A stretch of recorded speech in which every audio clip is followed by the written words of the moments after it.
আসসালামু আলাইকুম, স্বাগত ইজি নিউজে। কুমিল্লায় ট্রেন এবং বাসের সংঘর্ষ, হবিগঞ্জ সহ দেশের বিভিন্ন স্থানে দুর্ঘটনা। গভীর শোক এবং দুঃখ প্রকাশ করেছেন প্রধানমন্ত্রী জনাব তারেক রহমান।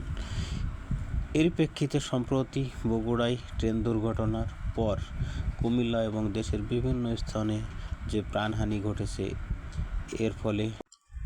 এর জন্য প্রধানমন্ত্রী জনাব তারেক রহমান শোকাহত পরিবারের প্রতি সমবেদনা জানান।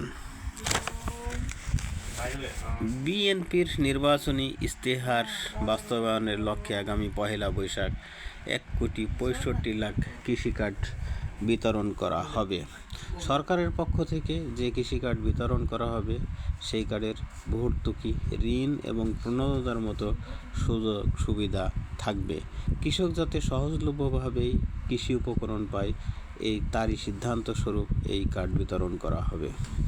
বর্তমান সরকারের পূর্ণ মেয়াদের শেষ নাগাদ এই কার্ড বিতরণ করা শেষ হবে বলেই কৃষি সম্প্রসারণ অধিদপ্তরের পক্ষ থেকে জানানো হয়।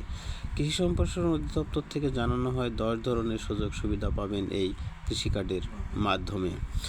কৃষি উপকরণ, কৃষি ঋণ, কৃষি বীমা, কৃষি পণ্য বিক্রয় এবং সুবিধা, কৃষি প্রশিক্ষণ, আবহাওয়ার অবস্থা এবং রোগ বালাই সহ বিভিন্ন রকম পরামর্শ পাবেন এরই আওতায়।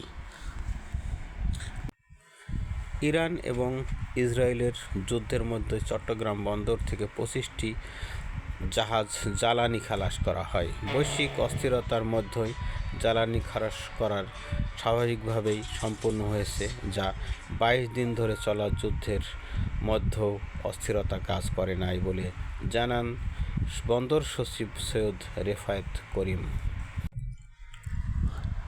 ইরান এবার সম্পূর্ণ হরমুজ প্রণালী বন্ধ করে দেবেন বলে হুঁশিয়ারি দিয়েছেন।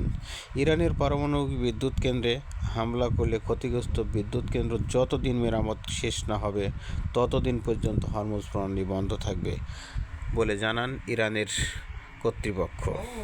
এছাড়াও ইসরায়েল এবং আমেরিকা যে হামলা করেছেন, তারই প্রতিশোধ স্বরূপ ইসরায়েলের পারমাণবিক বিদ্যুৎ কেন্দ্রের পাশে হামলা চালান এবং এই হামলার প্রেক্ষিতেই প্রায় 2 শতাধিক মানুষ আহত এবং নিহত হয় বলে খবর প্রকাশ।